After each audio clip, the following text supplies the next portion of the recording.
नमस्कार, मैं मंजू यादव और आप देख रहे हैं इंडिया टाइम 24 न्यूज़। आज हम बात करेंगे देश की राजधानी दिल्ली की। वैसे तो दिल्ली को दिलवालों की नगरी कहा जाता है, लेकिन इस दिलवालों की नगरी में अक्सर दिल दहलाने वाले मामले सामने आते रहते हैं। जहां देश की संसद बैठती है, जहां सुप्रीम कोर्ट है और जहां दुनिया की सबसे ताकतवर हस्तियां रहती हैं। लेकिन क्या आपको पता है कि इस पावर सेंटर की गलियों में आज डर का राज है। हालांकि आंकड़े और दिल दहला देने वाली वारदातें गवाही दे रही हैं कि दिल्ली अब दिलवालों की नहीं बल्कि दहशतगर्दों की होती जा रही है।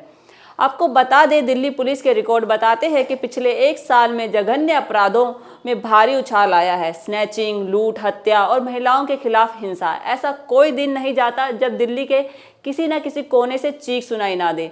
लेकिन सवाल ये है कि क्या सीसीटीवी कैमरों की बाढ़ और पुलिस की गश्त सिर्फ कागजों तक ही सीमित है? दिल्ली में हत्या भी आम हो चुकी है। अगर बात करें दिसंबर की, तो पिछले कुछ ही दिनों में हत्या के काफ़ी मामले आए हैं। जैसे 8 दिसंबर पूर्वी दिल्ली के सकरपुर इलाके में रविवार शाम को देव कुमार नाम के युवक की अज्ञात बदमाशों ने चाकू मारकर हत्या कर दी गई। पुलिस सीसीटीवी फुटेज के जरिए आरोपी की तलाश कर रही है। 11 दिसंबर अलवी नगर में एक डेयरी मालिक के बेटे शिवम की गोली मारकर हत्या कर दी गई। 14 दिसंबर दिल्ली के एक मंदिर परिसर में 48 वर्षीय महिला की चाकू मारकर हत्या कर दी गई। पुलिस ने इस मामले में तुरंत कार्रवाई करते हुए एक और आरोपी को गिरफ्तार किया है। 15 दिसंबर को दिल्ली में मुखर्जी नगर स्थित एक कैफे में मामूली विवाद के बाद एसएससी के एक अभ्यर्थी पर चाकू से हमला किया गया। 15 दिसंबर को ही रोहिणी इलाके में एक घर से लाखों के गहने चोरी हुए। पुलिस ने इस मामले में जीजा साला की जोड़ी को गिरफ्तार कर चोरी का माल बरामद किया। 16 दिसंबर उत्तर पूर्वी दिल्ली के जाफराबाद में सनसनीखेज वारदात हुई, जहां बदमाशों ने 2 सगे भाइयों नदीम और अली को गोलियों से भून दिया। बताया जा रहा है कि हमलावरों ने करीब 40 राउंड फायरिंग की। इस दोहरे हत्याकांड के पीछे आपसी रंजिश और बुआ के बेटे का आरोप है। 19 दिसंबर को वसंत विहार के कुसुमपुर पहाड़ी इलाके में 11वीं की कक्षा के एक छात्र की चाकू मारकर हत्या कर दी गई। परिजनों का आरोप है लूटपाट के दौरान 3 नाबालिगों ने इस वारदात को अंजाम दिया। 22 दिसंबर होटल मैनेजमेंट के एक छात्र की संदिग्ध मौत के मामले में सीबीआई ने हत्या का मामला दर्ज कर जांच शुरू की। 22 दिसंबर को पश्चिम दिल्ली के मोहन गार्डन इलाके में 30 वर्षीय आरती की गला घोंटकर हत्या कर दी गई।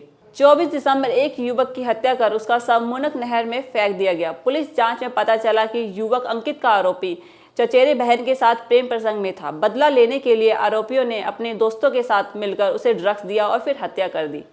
दिसंबर में जारी एक रिपोर्ट के अनुसार दिल्ली पुलिस ने 2025 में ऑनलाइन बाल यौन शोषण के खिलाफ सख्त अभियान चलाते हुए अब तक 60 से अधिक एफआईआर दर्ज की है। पश्चिमी दिल्ली में एक बुजुर्ग महिला से दिन दहाड़े चैन लूटी गई। विरोध करने पर उन्हें सड़क पर घसीटा गया। वहीं बाहरी दिल्ली के इलाकों में गैंगवॉर की घटनाएं अब आम हो चुकी है। आखिर अपराधी इतने बेखौफ कैसे हो गए हैं? क्या उन्हें कानून का डर खत्म हो गया है या सिस्टम में कहीं कोई बड़ा लूप होल है? अगर हम आंकड़ों की बात करें तो स्थिति और भी भयावह है। नेशनल क्राइम रिकॉर्ड ब्यूरो के पिछले रुझानों को देखें तो दिल्ली महिलाओं के लिए देश के सबसे असुरक्षित महानगरों में शीर्ष पर बनी हुई है। शाम होते ही खुले में नशा कर महिलाओं से बदतमीजी, छेड़छाड़ के मामले दिल्ली में आम हो चुके हैं। अगर बात करें साइबर क्राइम की तो दिल्ली एनसीआर में साल 2025 में अब तक लगभग 1100 करोड़ की साइबर ठगी हुई है। दिल्ली में साइबर क्राइम के मामले पिछले 2 सालों में 40% तक बढ़ गए हैं। अपराधी खुद को पुलिस या सीबीआई अफसर बताकर लोगों को घंटों वीडियो कॉल पर अपना शिकार बनाते हैं और जीवन भर की कमाई लूट लेते हैं। राजधानी का जामताड़ा अब दिल्ली की सीमाओं के भीतर ही पनप रहा है। क्या हमारी साइबर पुलिस इन अपराधियों से 2 कदम पीछे चल रही है? दिसंबर 2025 में दिल्ली में साइबर अपराध के खिलाफ सुरक्षा एजेंसियों ने व्यापक अभियान चलाया। दिल्ली पुलिस और सीबीआई ने इस महीने कई बड़े सिंडिकेट का भांडाफोड़ किया। नकली call centre, Dwarka insurance policy के मैच्योरिटी और बकाया पैसे दिलाने के नाम पर देश भर में करोड़ों की ठगी चल रही है। ट्रांसनेशनल सिंडिकेट होटल से संचालित हो रहा गैंग जो हैक किए गए बैंक खातों और क्रिप्टो करेंसी के जरिए मनी लॉन्ड्रिंग कर रहा था। ऑपरेशन चक्र भी 21,000 अवैध सिम कार्ड और सिम बॉक्स के जरिए फिशिंग मैसेज भेजे जाने वाला बड़ा नेटवर्क है। इन्वेस्टमेंट फ्रॉड, सोशल मीडिया पर फर्जी ट्रेडिंग ऐप्स के जरिए लुभाकर 24 करोड़ की ठगी की गई। फर्जी call centre, Motinagar credit card से पैसे काटने का डर दिखाकर लोगों को धमकाकर ठगा गया। जिस तरह देश की राजधानी में पहले ही सड़क, पानी, सीवर, साफ हवा के लिए लोग वैसे ही परेशान हैं, उसमें अगर इस तरह अपराध बढ़ते रहेंगे दिल्ली रहने लायक ही नहीं बचेगी। इसलिए सरकार, पुलिस प्रशासन का इस मामले को काफ़ी ज़्यादा गंभीरता से लेना चाहिए और अपराधियों को सख्त से सख्त कार्रवाई करनी चाहिए ताकि लोग अपराध करने से पहले कई बार सोचें। अभी लेंगे एक छोटा सा ब्रेक और ब्रेक के बाद आपको बताएंगे AQI से दिल्ली वालों को कितनी समस्याएं हो रही है और किस जगह कितना AQI है।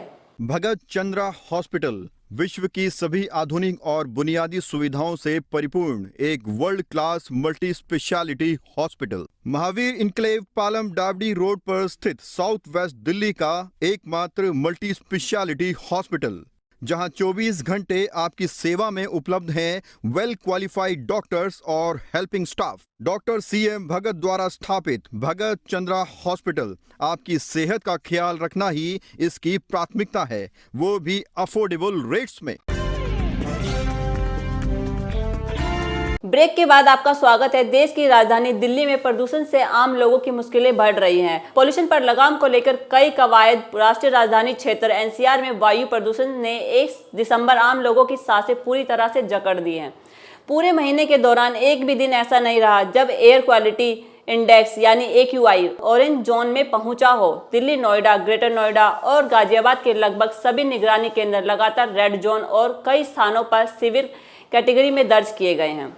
दिल्ली NCR में साफ हवा कब दिल्ली के विभिन्न इलाकों में AQI बेहद खतरनाक स्तर पर बना हुआ है। नेहरू नगर में AQI 392, पूसा में 383, मुंडगांव में 378, ओखला फेज 2 में 374, विवेक विहार में 373, वजीरपुर में 368, रोहिणी में 367 और पंजाबी बाग में 366 दर्ज किया गया है। नरेला में AQI 346 और नजफगढ़ में 311 रहा, जबकि सादीपुर में 310 और नॉर्थ कैंपस ड्यू में 324 रिकॉर्ड किया गया।